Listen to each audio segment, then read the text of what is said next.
திருமாவளவன் சொன்னாரு, கூம்பு வடிவமாக இருந்தால் அது வந்து மசூதி, கோபுரமாக இதுவாக இருந்தால் வந்துட்டு உயரமாக இருந்தால் அது சர்ச்சு, ஆபாச சிலைகள் இருந்தால் அது கோவில்னு சொன்னார். நடவடிக்கை எடுத்தாங்களா?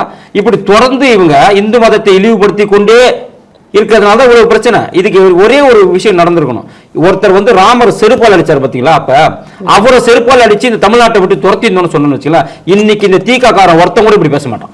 இன்னைக்கு திமுக காரன் ஒருத்த கூட இன்னைக்கு பேச மாட்டான். அன்னைக்கு அந்த செருப்பால் அடிக்க விடாம பண்ணத ஒரே தவறு.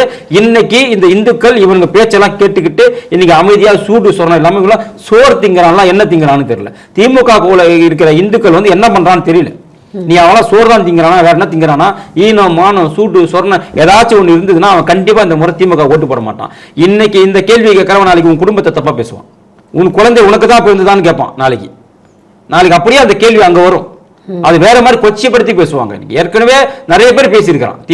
திமுக என்றாலே பெண்களுக்கு மரியாதை கொடுக்காத கட்சி, இந்து மதத்துக்கு மரியாதை கொடுக்காத கட்சி, சனாதனத்தை ஒழிப்பேன் இந்து மதத்தை ஒழிப்பேன்னு சொல்ற ஒரு கட்சி.